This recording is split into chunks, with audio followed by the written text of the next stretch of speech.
El corazón va a depender básicamente del aporte de oxígeno. En base a eso va a determinar su mantenimiento, ¿no? La isquemia va a ser una situación donde no va a haber ese aporte necesario, va a haber la privación de oxígeno y la eliminación inadecuada de los metabolitos. En el caso del corazón, la isquemia miocárdica va a ser el resultado del desequilibrio entre la oferta coronaria y la demanda miocárdica de oxígeno. ¿De qué depende el corazón? Va a depender de las arterias coronarias, quienes van a dar la irrigación al corazón, ¿no? Independientemente de su función del corazón, que es que de recibir sangre y expeler, o sea, esa es su función como órgano, pero este órgano también tiene inervación, tiene su propio mecanismo de funcionalidad mediante su sistema cardionector y también tiene su propia oferta, o sea, su propia administración. ¿Cómo le van a administrar sangre a este corazón? Es por las arterias coronarias, ¿no? ¿Para qué le van a dar sangre las coronarias? Para que este corazón lata, ¿no? Para la sístole y diástole. Y eso va a determinar la demanda miocárdica. Entonces, ese desequilibrio entre la oferta coronaria y cómo está funcionando el miocardio va a determinar la isquemia miocardíaca. Entonces, las demandas de que van a depender de la frecuencia cardíaca, de la contractibilidad, de la tensión de la pared ventricular. ¿Cómo está? Si la frecuencia cardíaca es baja, las demandas van a bajar, van a provocar un síndrome de bajo débito cerebral. Si la contractibilidad igual se ve alterada en los pacientes con hipertensión arterial, hacen hipertrofia ventricular y esa contractibilidad se va a alterar. En pacientes X van a ser miocardiopatías dilatadas. En esos pacientes se va a alterar la contractibilidad y la tensión también de la pared ventricular. Si recuerdan ustedes la ley de Frank-Starling, nos dice que se va a distender hasta donde va a distender según el volumen que entre, ¿no? Entonces, esa tensión va a depender mucho de esas fuerzas.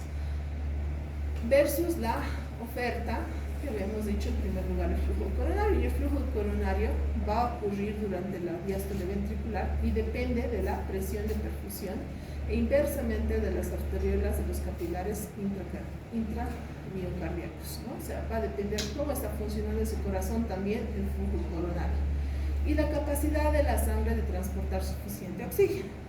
Puede haber muy buen flujo, pero si esa sangre no está no es capaz de recibir, por ejemplo, con enfermedades hemoglobinopatías, entra el oxígeno, pero la hemoglobina no capta el oxígeno. Entonces, ¿qué va a transportar la sangre si no está captando la hemoglobina? Nada. Entonces, tampoco puede haber el mejor flujo coronario, pero si su sangre no está captando, no está captando la hemoglobina, no va a llevar nada. Si es un paciente en hipoxia, ¿no? Cuando, por ejemplo, los pacientes estresados, entonces, o con hemorragia alveolar, se llenan sus pulmones de sangre y entra el oxígeno, pero no hay transporte, no hay difusión, porque los alveolos están llenos de sangre. ¿Y qué oxígeno va a pasar después? Nada. Entonces, ahí la presión parcial de oxígeno baja. La función pulmonar, los pacientes hipocosos hacen, los bronquios son gruesos, hacen cicatrices. Entra el alveolo, está todo bien, entra el oxígeno, pero no difunde porque está cicatrizado, no tiene surfactante. Entonces no llega el oxígeno donde tiene que llegar. La concentración de hemoglobina en los pacientes anémicos, o sea, igual va a llegar el oxígeno, va a fluir todo, pero no tiene las proteínas necesarias para transportar. Entonces todas esas alteraciones que van a alterar la capacidad de la sangre de transportar oxígeno, también va a alterar la oferta y la demanda. Y ese desequilibrio es lo que va a provocar la isquemia miocárdica.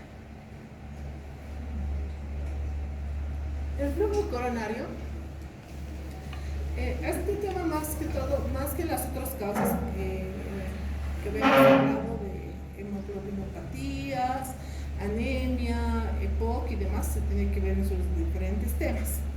El tema básicamente se tiene que centrar en el flujo coronario, ¿no? Este flujo coronario se va a alterar por ciertas causas, ¿no? Una de las causas más importantes es esta, la obstrucción progresiva por placas de ateroma en la luz de las arterias coronarias.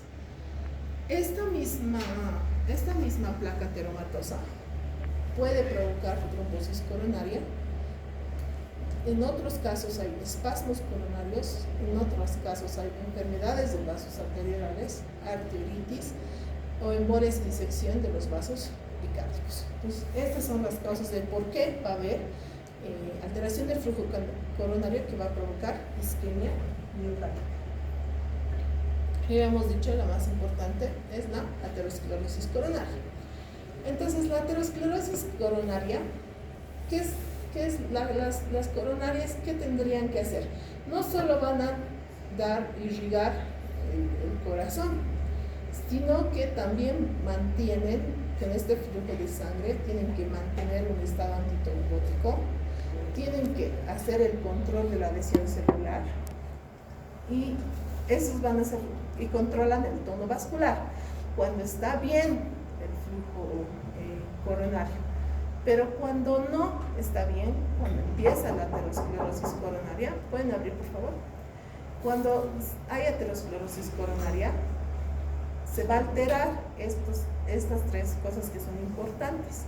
Entonces, al alterarse el endotelio de las arterias coronarias, ¿qué es lo que va a suceder?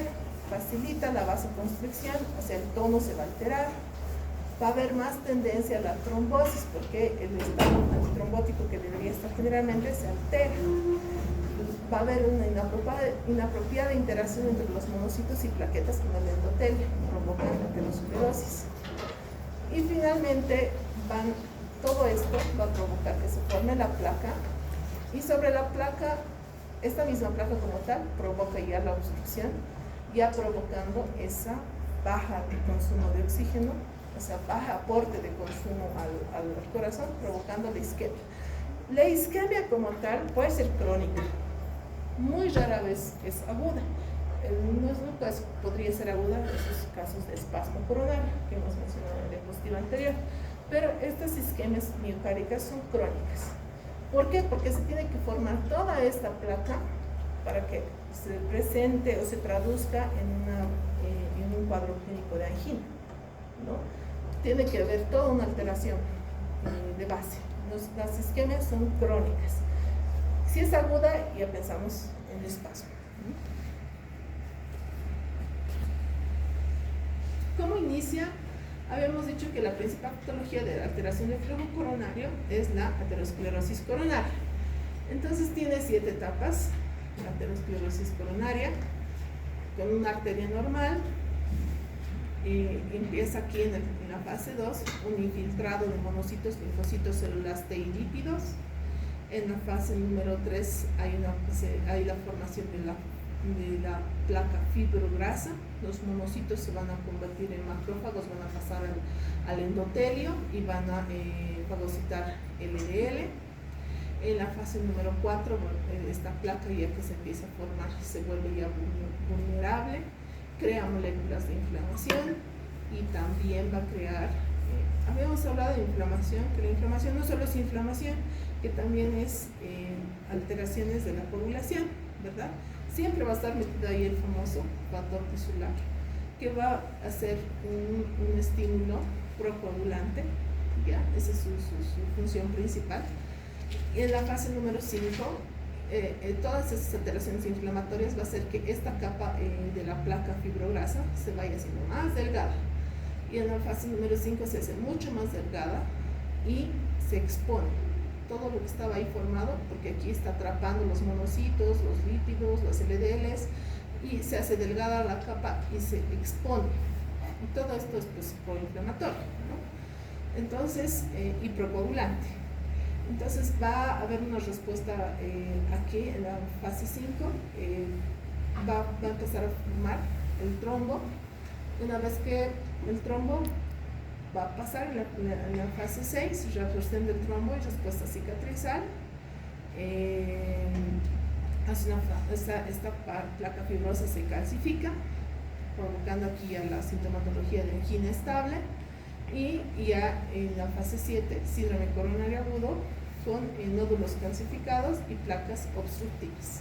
Entonces vean cómo este lumen normal se va reduciendo poco a poco y se va obstruyendo con la placa, con la aterosclerosis coronaria que se va formando. Entonces esa es la fisiopatología de los síndromes isquémicos. La trombosis coronaria, ¿qué es? Generalmente ahí está formada la placa, ¿no? Está formada la placa, pero en algún momento esta placa se rompe y empieza a generar inflamación, nueva infiltración de monocitos, macrófagos. En varios artículos está descrito que la fisiopatología del síndrome coronario agudo es por erosión. Se erosiona esta placa teromatosa y llama a la respuesta inflamatoria sistémica, y ahí hace la trombosis coronaria. Entonces el paciente ya empieza con su angina, datos electrocardiográficos, selección de enzimas, síndrome coronario agudo, ¿no? Entonces ahí es donde se ocluye, que se puede ocluir total o parcialmente la luz del vaso de forma aguda, y ahí es donde se genera síndrome coronario agudo. El espasmo coronario, ¿qué es? La coronaria teóricamente está normal, pero también sobre la placa teromatosa puede espasmarse, se puede ver vasoconstricción. Es una vasoconstricción intensa, paroxística de un segmento de la arteria coronaria, y es la base de la angina de Prinzmetal, ¿no? O sea, es una de las patologías que en la clasificación de angina. ¿Y por qué se da este espasmo? Por hiperreactividad de células musculares lisas del segmento coronario. Puede ocurrir sobre una placa teromatosa y se asocia a disfunción endotelial.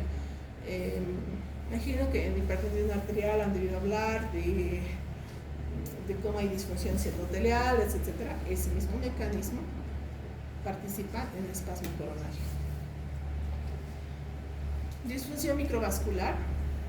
Habíamos dicho que el endotelio va a regular el tono arterial coronario, que era parte de sus funciones normales. Entonces, ¿qué es lo que pasa? En la diabetes mellitus, en la hipertensión arterial, en la hipercolesterolemia, van a reducir la capacidad del endotelio para generar óxido nítrico y limitar la capacidad de vasodilatación.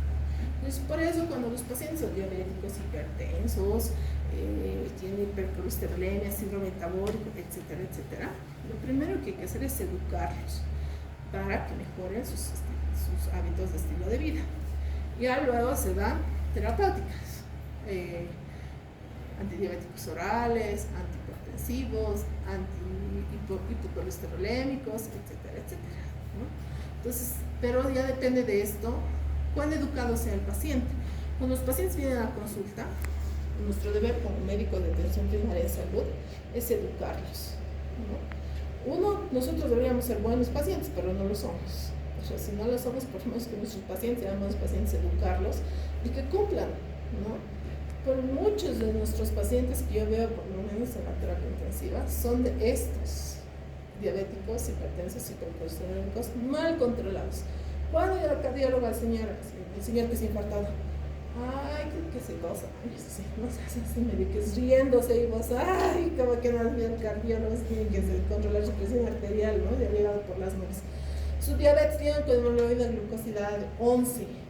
Ese ya es señor miel, ¿no? Porque ya no sabe si su sangre es miel o es sangre, porque ya es así.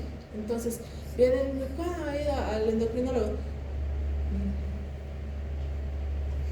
Entonces, nuestra función es educarlos a nuestros pacientes. ¿Qué es la diabetes? ¿Qué complicaciones tienen? ¿Qué es la hipertensión? ¿Cómo tienen que manejar? ¿Qué es la hipercolesterolemia? Los cambios de hábitos de vida, etcétera, etcétera. Pues si los pacientes se controlan bien, por ejemplo, en el seguro, hay de los dos tipos, de los que no se controlan y no van nunca, pero también de los que vienen cada mes sagrado a su cita, ¿no? Entonces, de los que sí se controlan también. Entonces, hay que tratar de que nuestros pacientes estén bien controlados, y esos son los que viven más, obviamente, ¿no? Por cómo se controla. Y la disfunción microvascular que va a provocar por estas comorbilidades puede causar isquemia y angina. Otras causas que tenemos de isquemia coronaria puede ser que haya mucho más, habíamos dicho que va a depender de la oferta y del consumo, ¿no? Y lo que habíamos hablado, del EPOC, de la anemia, de enfermedades sistémicas que van a reducir el aporte sanguíneo, por ejemplo, los pacientes hipertiroideos, etcétera, etcétera, o los mismos pacientes que tienen patología de base cardíaca, en los aquellos pacientes que tengan miocardiopatías dilatadas, hipertróficas, hipertensivas, van a limitar el flujo coronario con el esfuerzo e inducir isquemia. O sea, tu corazón normalmente está latiendo 80 como puede, ya seas gordito, diabético, todo. Pero resulta que alguien se ha caído, has corrido y ya le has hecho latir a 100. Y ya pues ya está con 80, está más o menos compensado, ya con 100, ya pues ahí están, ya no hay oxígeno, ATPs, que lactato y ya te lleva la angina, ¿no? Entonces, en estos pacientes que tienen que hacer rehabilitación cardíaca es lo que sucede, ¿no? Consecuencias de la isquemia miocárdica, el flujo coronario va a estar alterado, ya habíamos dicho. ¿Qué es lo que va a suceder? Va a haber una disminución de oxígeno, por lo cual no va a haber ATP, por lo cual se va a iniciar el inicio de la anaerobiosis. ¿Qué es lo que va a provocar este ciclo de anaerobiosis? Acidosis, lactato, aumento de potasio.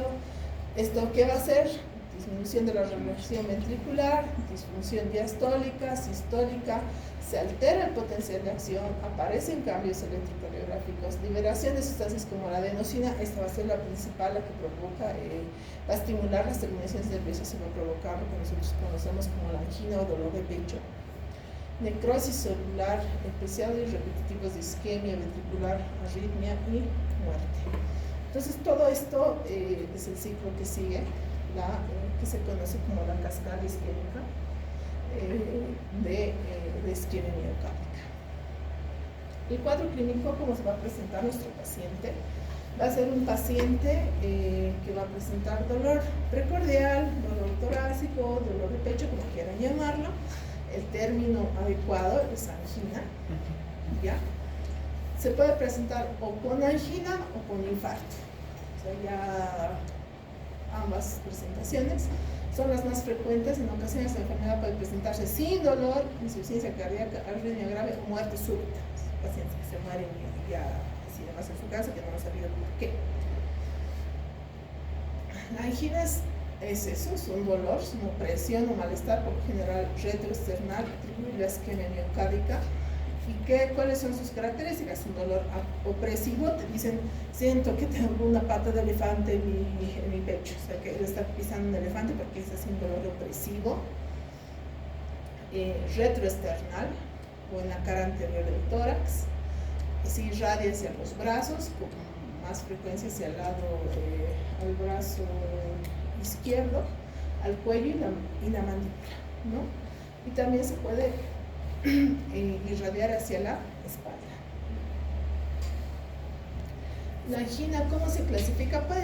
Se puede clasificar por temporalidad también, por cuánto tiempo ha durado, menos de un mes, más de 3 meses, cuánto de tiempo dura en el día la angina, si es en la noche, si es en el día, etcétera. Y según esas características nosotros vamos a ir viendo cómo vamos a manejar, ¿no? Pero esa es la angina crónica, ¿no?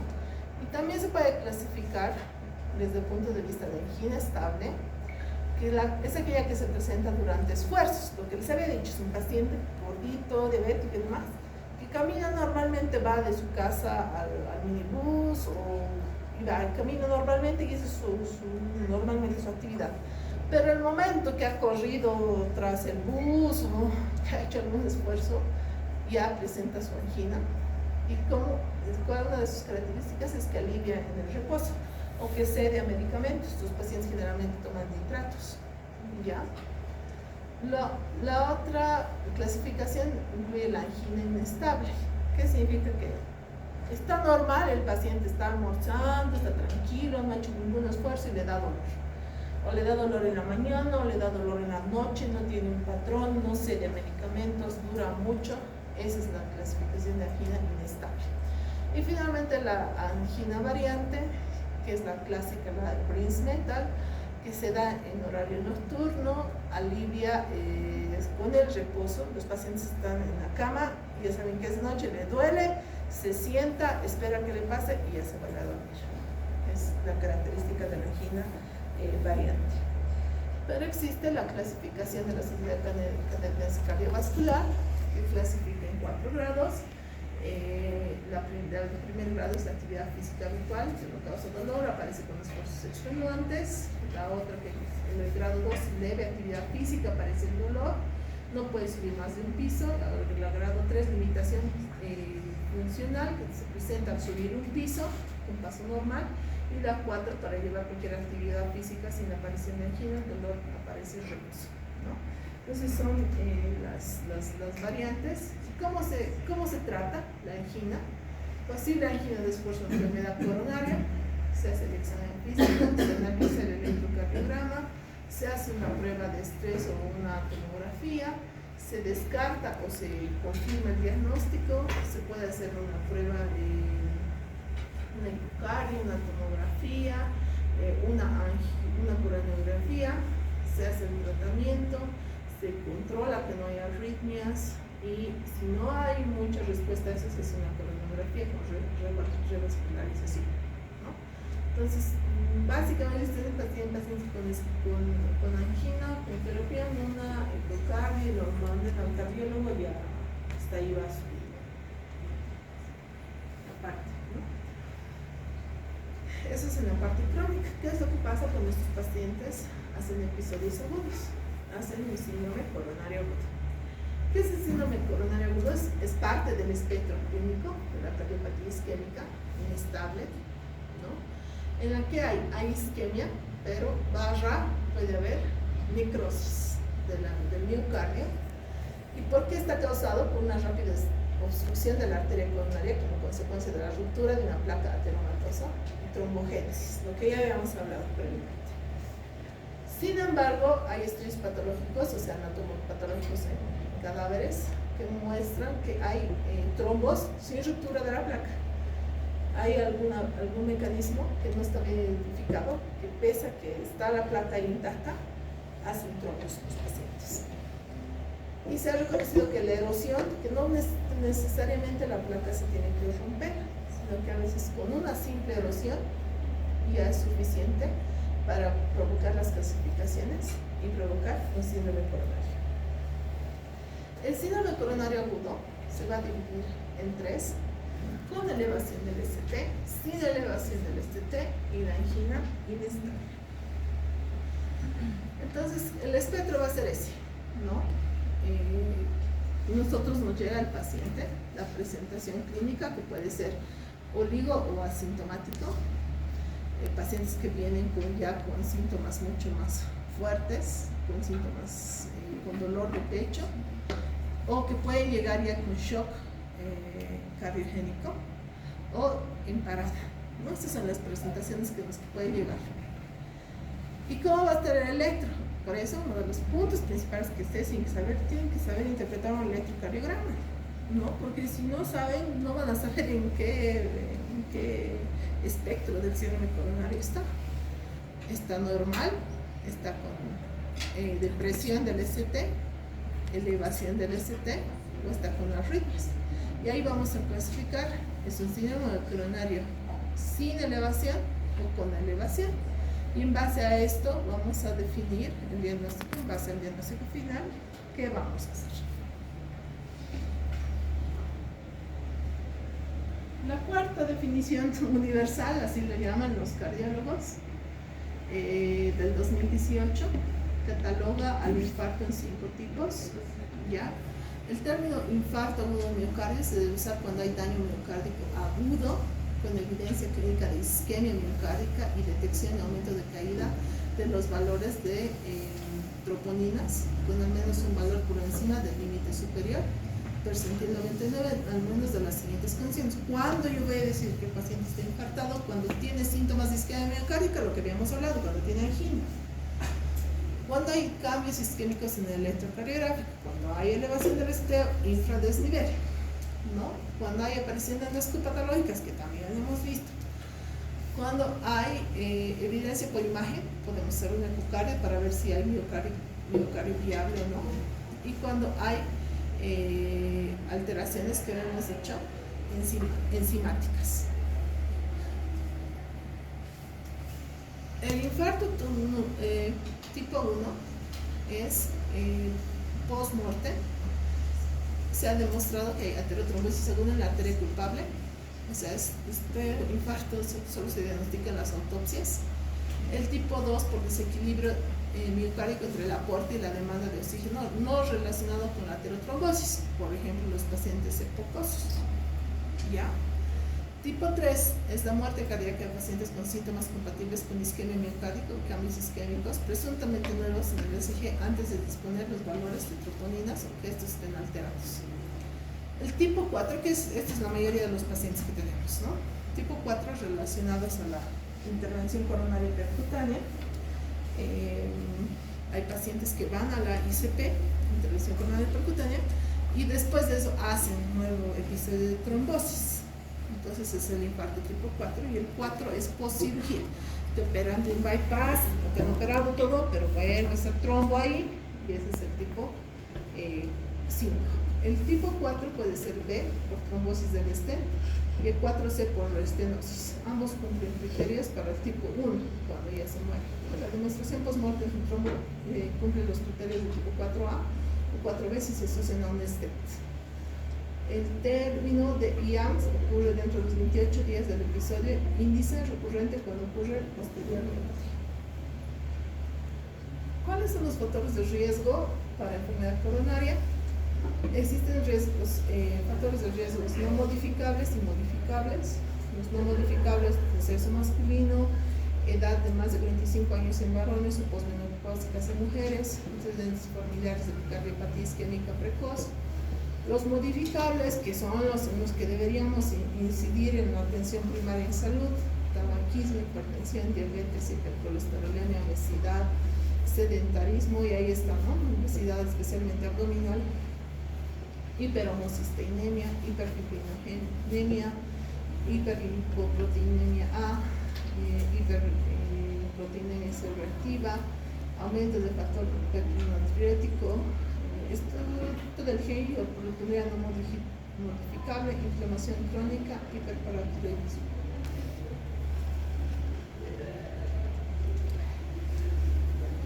Entonces, ¿cómo vamos a diagnosticar nosotros?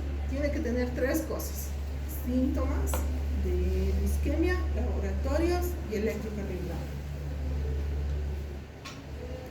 Los laboratorios que nosotros pedimos son las famosas troponinas, ¿ya? Hay troponinas, las troponinas van a elevar a partir de la 3ª hora para adelante, pero también podemos pedir CKMB, ya, como enzimas cardíacas. Hoy por hoy, ya en todas las guías te hablan de la troponina ultrasensible. No hay todavía muchos reportes aquí en La Paz que hagan troponina ultrasensible, pero en Santa Cruz, por ejemplo, sí hay bastante. Entonces sí podemos utilizar las troponinas, enzimas cardíacas positivas. Por ejemplo, recientemente nos entró un paciente que ha entrado con dolor precordial con enzimas negativas y se lo estaba monitorizando seriadamente, y a las 20 horas más o menos ha positivizado enzimas. Entonces ya ha ido ya a la intervención coronaria percutánea.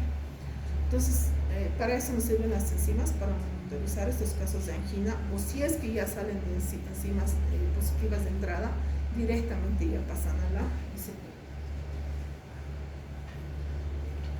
El electrocardiograma no es más que el registro que refleja la actividad eléctrica del corazón.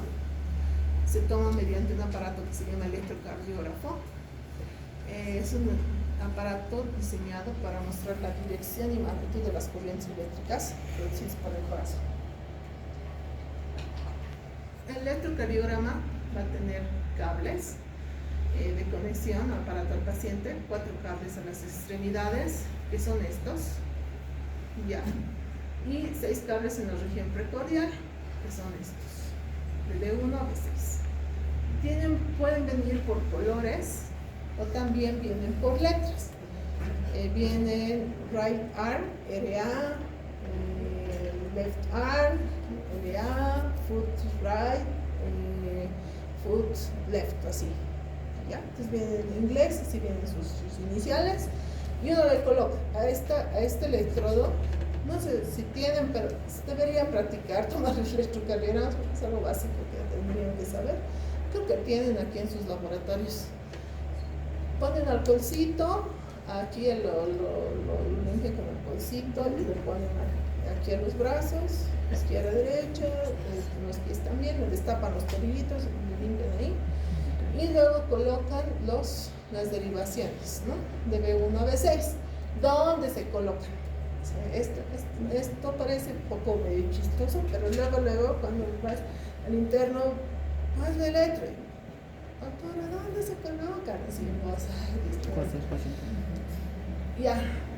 Entonces, la primera va a ser en el cuarto espacio intercostal izquierdo, ¿no? La segunda en el cuarto espacio intercostal derecho. La cuarta va a ir en el quinto espacio intercostal izquierdo, en la línea medio auxiliar. Está la línea medio auxiliar, ahí va, en el quinto espacio. Y la tercera colocan después de la cuarta. Entre el 2 y el 4, ahí va la tercera. ¿Ya? Luego viene la quinta, en el quinto espacio intercostal, en línea axilar anterior, y el sexto en la línea axilar media. Lo mismo se coloca al lado derecho también para ver derivaciones derechas. Por ejemplo, este paciente que teníamos era infarto derecho. Entonces, a eso sí hay que hacerle derivaciones derecho, ¿no? Y ahí tenemos los famosos chuponcitos. Este cablecito que ven aquí se inserta este huequito y lo enroscas, ¿no? Este igual tiene para enroscar. Enchufas aquí los 4 y lo enroscas, así. Esto para poner alcohol, tienes que poner alcohol en gel o gel para hacer procedimientos, para hacer ecografías, o alcoholcito bien alcoholizado y le pones. No te tienes que equivocar, porque ¿qué es lo que pasa? Viene la señora, la viejita de 80 años y todo, que es bien frágil. Y cuando la señora le voy a revisar, ¿le ves? 20 millones de chuponeadas ahí. ¿Y por qué? Porque el interno no le ha acomodado bien, que primero le ha acomodado aquí, luego más seisito, luego más arriba, luego más abajo, y el lado izquierdo, y así multiplicado por 6. Entonces le ves a la pobre señora toda moreteada y vos, por Dios, ya, sí. Entonces todo eso tienen que ver bien, porque le ponen y no agarran. Cuando te muestran el hecho, ¿por qué falta aquí una derivación? Pues que no se fijaba el chuponcito. Que no se fijaba, no se va a colar mágicamente, ¿no es? Por eso tiene esta es una bolita de aire que tú la aprietas, pones el alcohol bien y ya hace como ese efecto de succión. Entonces, si no aprietas y no le pones harto líquido, no se va a fijar y va a salir mal el electro. Entonces, todos esos detalles lo tenemos que conocer antes de meter la mano. El papel de registro. Por ejemplo, en el hospital clínica todos los internos andan con sus jeringas, con su papel de registro y demás, porque no hay. Pero en otros hospitales que tienen muchas más posibilidades, sí hay. El papel no es cualquier papel que tú te compres en la librería y demás, este papel es un papel térmico. Ya, el electro te lo imprime así con un proceso térmico. Viene milimetrado, cuadriculado, y cada rayita va a marcar, ¿no? Aquí viene no sé si ven, tiene rayitas más oscuras, ¿no? Y tiene 5 cuadraditos, 5 por 5, en cada cuadradito hay 25. Cada mini cuadradito de altura, estamos hablando, vale, o sea, que es un milímetro, 0.1 milivoltios, ¿no? Entonces ahí vamos sumando. Y la que viene, esta sería la vertical, y la horizontal, viene el tiempo en segundos. Cada 5 cuadraditos son 5 milímetros, es 20 segundos o cada cuadradito vale 0.04. Es importante porque cuando vayan a ver el tema de bloqueos, van a tener que contar cuántos cuadraditos hay para ver si está bloqueado o no, porque tienen que saber, tienen que contar intervalos PR en los bloqueos, ¿no? Entonces habíamos dicho 0.04 en tiempo y 0.01 en milivoltios en altura. ¿Cuáles las derivaciones? Entonces, la finalidad de una derivación es medir la corriente. Existen 3 derivaciones básicas, ¿no? Las derivaciones bipolares, que van a ser la de 1, de 2, de 3, que va a medir la bipolar, va a medir un negativo con un positivo. Eso es lo que va a medir, la diferencia entre una derivación positiva y negativa. Entonces, la de 1 va a medir, aquí está negativo y aquí está positivo, y esta va a ser la derivación 1. La derivación 2 va a medir aquí positivo y aquí negativo. Es la derivación 3 aquí positivo y aquí negativo, y esas son sus representaciones. Esas son las bipolares. Las unipolares de las extremidades miden una fuerza positiva. Para esto se unen 2 extremidades correspondientes al cable negativo, y son BL del izquierdo, BR del derecho y BF de los pies. Debido a que estas derivaciones son de bajo voltaje, se amplifican y se añade la letra A de aumento, ¿no? Por eso se llaman ABL, ABR, ABF. Y son esas. Van a medir derivaciones positivas con un cable negativo del lado izquierdo, del lado derecho y de los pies. Y ahí tenemos las derivaciones ABL, ABR y ABF. Y finalmente tenemos las derivaciones unipolares precordiales, que es un sistema unipolar no amplificado, y son las famosas de la B1 a la B6, y que ahí habíamos dicho cómo se coloca cada una de esas derivaciones. Se pueden colocar mucho más derivaciones hacia la derecha, y también existen las derivaciones de Medrano y las derivaciones de las 7 a la 8 a la 9. ¿Para qué? Para ver cómo están, sobre todo, cara inferior. Y lo que hemos dicho a la derecha, que son las mismas, pero al lado derecho. La onda P que nos representa va a ser la primera onda que vamos a ver. Representa la activación de las aurículas. La primera parte va a representar la activación de la aurícula derecha, la sección media, y la parte final, la aurícula izquierda tendría que ser, bueno, derecha, y la parte final, la activación de la aurícula izquierda. O sea, con nosotros vamos a ver cuánto tendría que medir normalmente. Tendría que medir 110 milisegundos y 0.25. Si mide más de 2.5 cuadraditos, ya es una onda P patológica. ¿Y qué nos habla? De que hay una alteración en las aurículas. El intervalo PR va a ser desde el inicio de la onda P hasta que comienza el complejo QRS, mide el comienzo de la activación del miocardio auricular, y aquí es donde ustedes van a medir cuando lleven bloqueos de primer grado, segundo grado, ¿ya? Con el complejo QRS va a ser la activación de los ventrículos. Toda onda negativa al inicio del QRS es llamada onda Q. La primera deflexión positiva es la onda R, y una deflexión negativa que sigue a la onda R es la onda S. Puede haber una R mínima, que es una segunda deflexión positiva.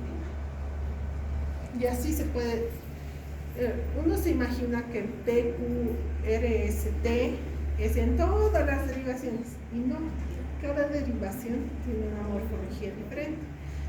No vas a ver lo mismo en la D1, D2, D3, en la ABF, ABL, ABF, no vas a ver lo mismo de 1, B6.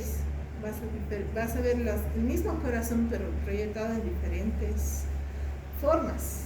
Entonces, el QRS se puede ver así: una Q, una R, una S profunda, una QR, solamente QR. Cuando es minúsculas es que la Q es pequeñita, y cuando son altas son mayúsculas. o solo podemos ver una R, o podemos ver, miren, aquí es RS, una QS, una RS', R, ¿no? RSR'. Entonces hay diferentes variantes que los vamos a ver en las diferentes partes del electro. Y el ST, que este es lo que más tenemos que evaluar nosotros en nuestros pacientes con síndrome coronario agudo, que va a representar el final de la activación ventricular y el comienzo de la recuperación ventricular. Y este punto de unión, que aquí vemos en el rojo, entre el complejo QRS y el segmento ERT, el complejo QRS es esto, el segmento SR es eso, se conoce como el Junction Point o punto J, ¿no? Y este punto J, cuando se eleva más de 2 cuadraditos, ya es la patología. La onda T va a ser la onda que representa la repolarización de los ventrículos, que esto ya lo hemos visto en la parte del desequilibrio electrolítico, ¿no? Se salta.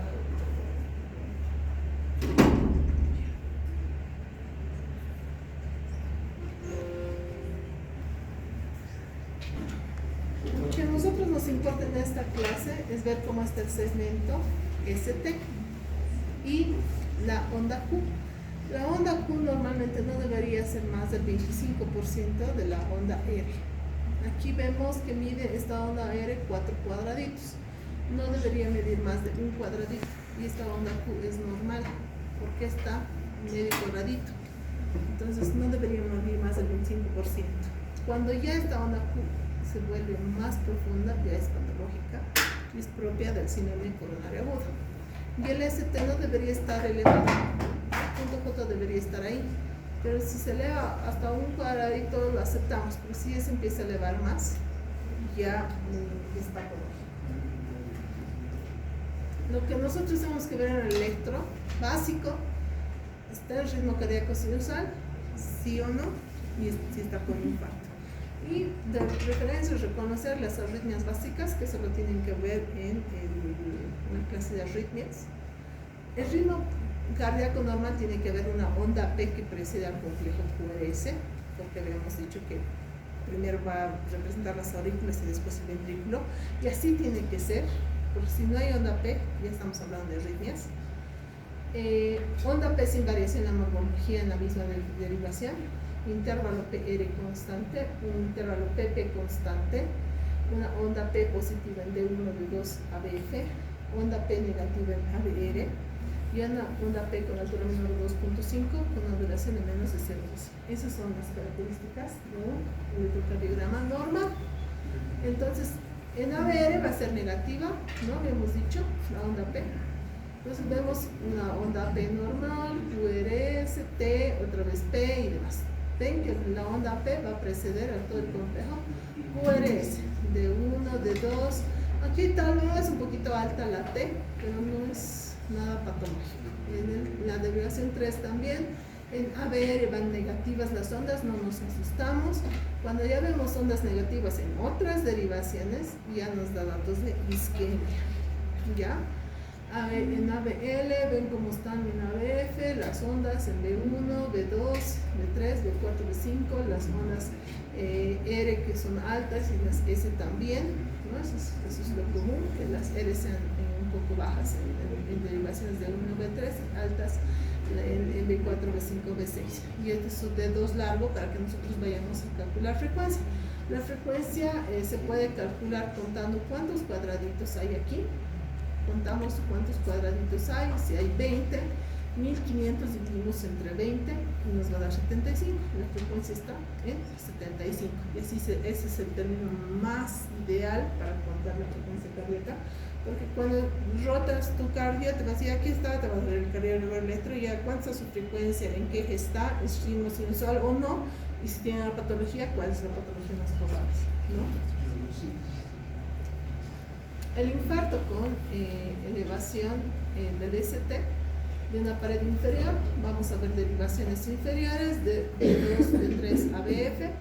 Vean cómo este ST se está elevado, ¿no? Entonces hace esa elevación del ST. Y también tiene onda Q, ¿no? Vean esta onda Q profunda.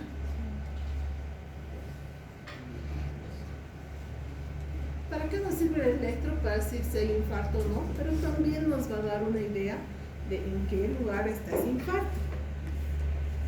Si hay elevación del ST de D1 a BL, vamos a estar hablando de cara lateral alta, B5 a B6 cara lateral baja, B1 a B2 cara posterior septal, B1 a B3 cara anteroseptal, de B1 a B4 anterosepto apical, de B1 a B6 anterosepto lateral, BR3 4R, ventrículo derecho, D2 de 3 a BF, cara inferior. Esto, por lo menos las inferiores y las anteriores tienen que conocer. Suele haber las famosas imágenes en espejo, o cambios recíprocos. Cuando hay un infarto de cara inferior, pueden también haber cambios en estas derivaciones, ¿no? Que son parte de las imágenes en espejo. Ahí también está ahí coloreado para que ustedes vean la parte lateral, la parte inferior, de 2 de 3 ABF, anteroseptal lateral o anterosepto lateral, que son infarto anterior en este caso. Aquí vemos la disminución del ST en derivación 1, en D2, D3, ABF. ¿Qué cara será?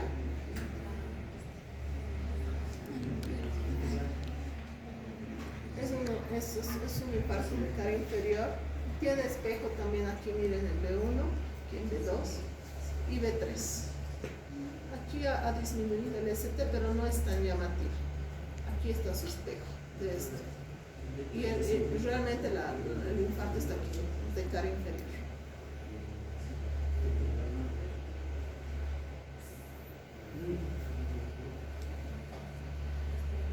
Por ejemplo, me han tomado con más derivaciones, como las que habíamos visto, la 7, la 8 y la 9, que te las ponen más atrás, siguiendo la línea que han puesto, para ver cómo está la cara posterior, ¿no? Entonces empieza aquí el infradesnivel, B1, B2 mucho más, ya en otras derivaciones, B7 mucho más profundo el infradesnivel, en D8 y en B9 miren cómo está supradesnivel. Entonces es un infarto de cara posterior.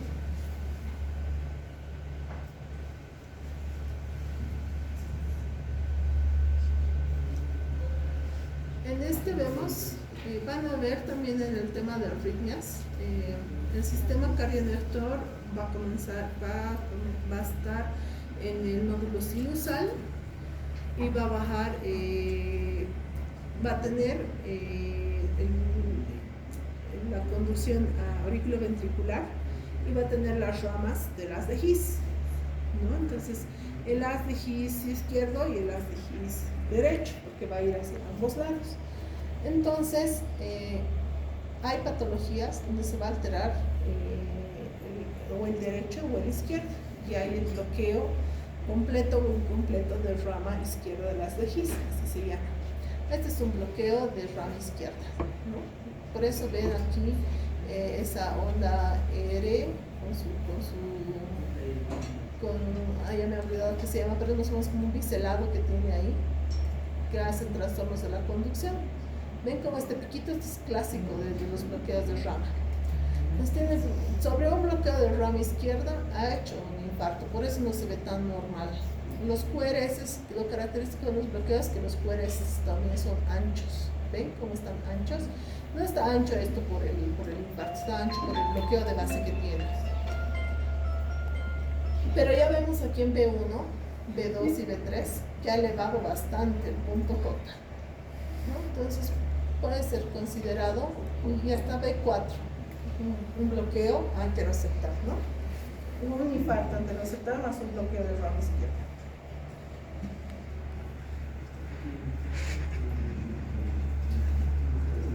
Ya teniendo claro cómo se diagnostica síndrome coronario con clínica, electro y enzimas, ¿no?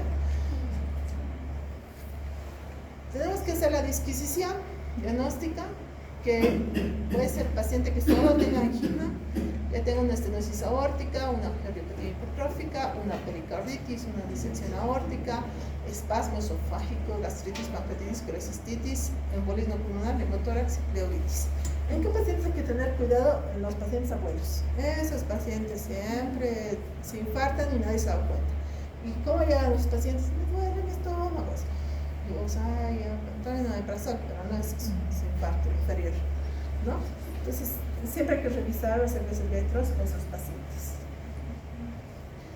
¿Cómo se clasifica el infarto? Habíamos visto en una de las primeras diapositivas cómo llegan los pacientes. La presentación clínica puede llegar estable, con dolor precordial o en shock. Entonces, se cataloga Kinney-Kimball, da la clasificación de cómo está el paciente, si tiene estertores trepitantes, tiene NR3, si tiene estertores crepitantes en menos del 50% o más del 50%, o está en estado de choque. Entonces, si es un tipo 3 o 4 y es directo a la terapia intensiva con cuidados coronarios, y estos los podemos dejar en piso. El manejo, yo he basado en esta guía, que es la de la Sociedad Europea del Corazón, la ASC. Y vamos, angina inestable sin elevación del ST y con elevación. Entonces, lo primero, electro normal, por eso tienen que saber tomar, toman e interpretan. ¿Es normal o es anormal? Eso tienen que saber, o sea, como que esto no es como que para que, yo soy estudiante, no sé, o sea, no. Tomas el electro y dices, ¿es normal o es anormal? Ves el contexto clínico, está chocado, es un Kimball 1 o 2, es un Kimball 3 o 4, ¿no? Si es 3 o 4 está chocado y tiene infarto, ya terapia, ¿no? No, entonces ya esperaremos un momento, ¿no? Y si está estable, ¿no? Ese va a ser lo principal, el primer paso que vamos a hacer. El paso 2 es con elevación o no, ¿no? O es simplemente con una elevación con alto riesgo, y vamos a ver, en base a eso vamos a esperar. Con elevación, el tratamiento es un paciente que está con dolor precordial, con elevación del ST, con elevación de enzimas. El tratamiento es ICP, entonces no es así como que le damos un paracetamol y que se le pasa, no. El tratamiento es la intervención coronaria percutánea, ¿ya? Y ahí van las guías de que si lo ideal es que lo lleves a un centro donde hacen ICP, y si no, le haces la fibrinólisis. Luego empiezas la terapia antiplaquetaria. Habíamos hablado que la placa se erosiona, el factor tisular va a crear trombos, alteración en las plaquetas, bla, bla, bla.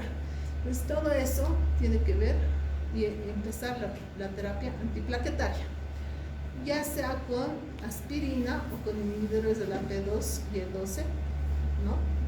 Que puede ser el clopidogrel, etcétera.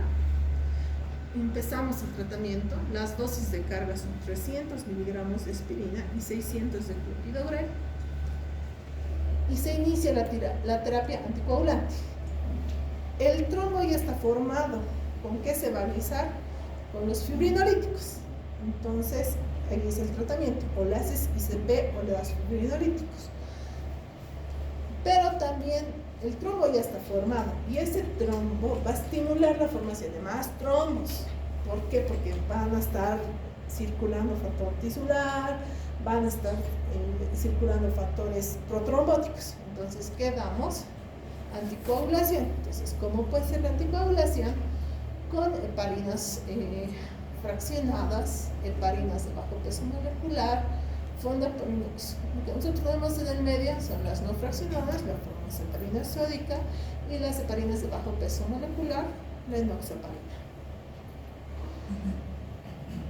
Esperamos, hemos pedido la ICP, se inicia, hay que pensar ya en el momento en la terapia antitrombótica, y ya pensar y efectivizar lo que habíamos dicho, la ICP o la fibrinólisis, y en algunos casos se puede utilizar otro tipo de imágenes si no estamos muy seguros. Eso en el caso de angina inestable y sin elevación del ST, hay que hacer más estudios para corroborar que sí es o no es.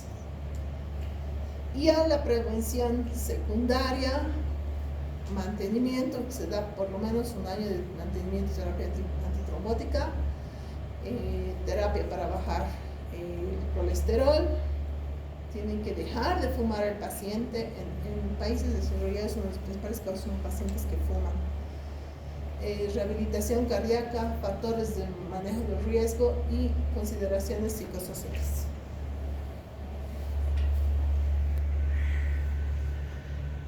Este paciente es el que ha llegado con elevación del ST.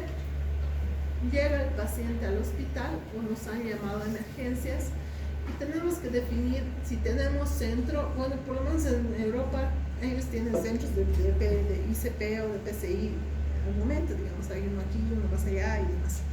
Aquí en La Paz es otro cuento, ¿no? Aquí si te infartas tienes que tener plata, y si no tienes plata te moriste, porque una intervención coronaria cuesta más o menos 50.000 bolivianos.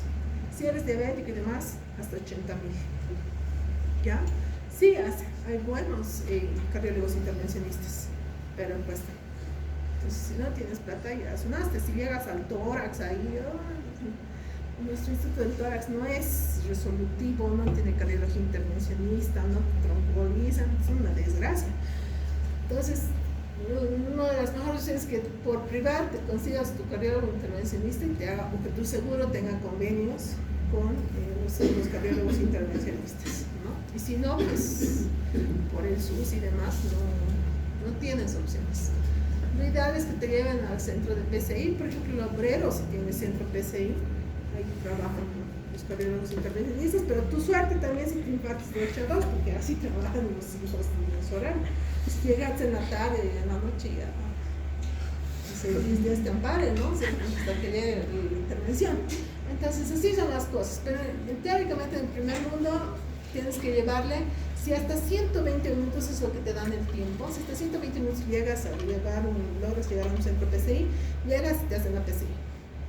Si no puedes llegar hasta los 120 minutos, fibrinólisis. Entonces eso sí deberíamos tener, pero también es caro. El Alteplaza y demás cuesta más o menos 9.000 la ampolla. Entonces, ahí el paciente te dice, se va a morir este infartado versus pagas tu alquiler o pagas lo que te estoy pidiendo de un medicamento. Entonces, la mayoría va a preferir pagar el alquiler y los dejan morir, ¿no? Entonces, se mueren los pacientes con infarto. Y así es, ellos manejan esos tiempos, ¿no? Si tienes opción y si no vas a la estrategia de fibrinólisis, y si has decidido que vas a hacer fibrinólisis, hasta antes de los 10 minutos ya tendrías que estar pasando tu dosis completa de fibrinolíticos. Eso es en el primer mundo. En algún momento sí yo lo he visto cuando he viajado a otros países, se hace tal cual el protocolo, pero aquí todavía estamos muy lejanos. En los pacientes sin elevación del ST, van a la ambulancia, pueden ir directo a un centro PCI. ¿Qué es lo que nosotros ven? Si tiene mucho riesgo, si hay cambios electrocardiográficos, si hacen hipotensión, si hacen inestabilidad hemodinámica, si hay mucho riesgo, hacen esta escala Grace, que me he olvidado ponerla, pero pueden buscarla. La escala Grace tiene más de 140 en escala de Grace. Entonces este paciente se podría catalogar como alto riesgo y hay que hacerle por lo menos la coronariografía. La coronariografía es lo mismo que la ICP, pero solamente te pone el contraste y ven cómo se pintan las coronarias, y si ven oclusiones, estenosis y demás, te pone el stent, y si no, pues lo dejan ahí, ¿no? Pero lo ideal es que te la hagan la coronariografía por lo menos para ver si hay que hacer terapia invasiva o no, y ese es el más lejos de sin elevación del ST y la angina inestable. Y aquí vemos el tratamiento que luego habíamos dicho que hay que continuar: la aspirina, el ticagrelor o el clopidogrel, que podemos utilizar. Se utilizan por lo menos hasta el año, hasta 2 12 años después del síndrome coronario agudo. Depende del stent que te han puesto, si es un stent desnudo o un stent farmacológico, y ya luego se continúa casi muchos años después con solo aspirina. Y ese ha sido la coronaria.